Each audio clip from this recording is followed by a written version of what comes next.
sua casa, que é um animal trivial de termos na nossa casa, ele começar a falar com você, começar a te exortar, e aí de repente esse mesmo animal ser usado para abrir os seus olhos e dizer para você que tem um anjo com a espada desembainhada prontinha para te passar a faca. Pela desobediência, pelo desacato. Eu me coloco nessa posição. Porque pela minha desobediência, pelo meu desacato, eu perdi um irmão.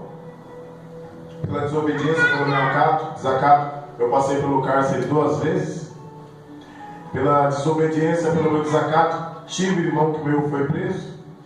E pela desobediência e pelo meu desacato, eu tenho irmão que se encontra encarcerado nesse exato momento.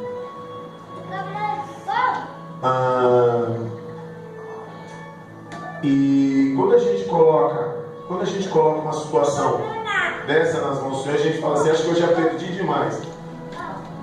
Porque assim como Isaías, também se a gente pegar o texto, Isaías, ele tinha uma vida regalada, porque Uzias era tio dele e era rei. Então geralmente quem é de família real tem uma vida tranquila no palácio e tal, e uma vida até mesmo que segura. Isaías perdeu a sua segurança, e quando ele perdeu a sua segurança, ele viu ao Senhor. E nesse exato momento, Balaão, ele perdeu a sua segurança. Grande Deus. E ele conseguiu enxergar o Senhor. Quantas das vezes, o que vencia a nossa segurança? Será que é o nosso entendimento? Será o que achamos que é certo? Será o que achamos que é correto de fazer? Balaão achou correto porque ele olhou e falou assim: ele viu a provisão humana, tesouro da terra. E a Bíblia fala para a gente não juntar tesouro na terra, para juntar tesouros no céu. E ele viu aquela provisão. Só que se a gente for analisar a Bíblia, a gente não consegue enxergar, porque o pessoal deu dinheiro para ele, não aconteceu nada, ficaram no prejuízo, né? Depois mais para frente, depois a morte de Balaão mais para frente, se vocês forem, foi uma morte meio bagunçada, mas tudo bem. Então, meus amados, a gente começa a entender. Aleluia.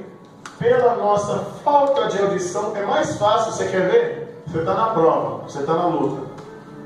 É aluguel que está chegando para vencer, IPVA do carro. Vou falar de coisas assim corriqueiras. É uma conta de água, conta de luz. Que nós crentes não podemos passar por isso, porque Deus é o dono do ouro e da prata. Mas eu não como ouro e não como prata.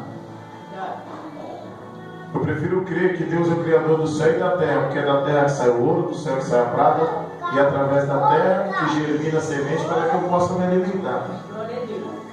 E Paulo diz em uma das suas cartas: eu aprendi a passar necessidade, aprendi a ter fartura, aprendi a me contentar. E muitas das vezes, quando ele era esbofeteado, ele orava 3 vezes, porque é costume do judeu, do povo judeu, do povo de Israel, orar 3 vezes pela mesma situação, porque está afligido. E ele falava assim, e Deus falou: minha graça te basta.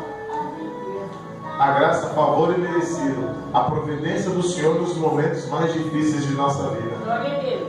E é o que aconteceu. O povo aqui estava acampado, marchando em direção à terra prometida, porque é necessário um período de descanso. É necessário que nós recarregamos nossas baterias.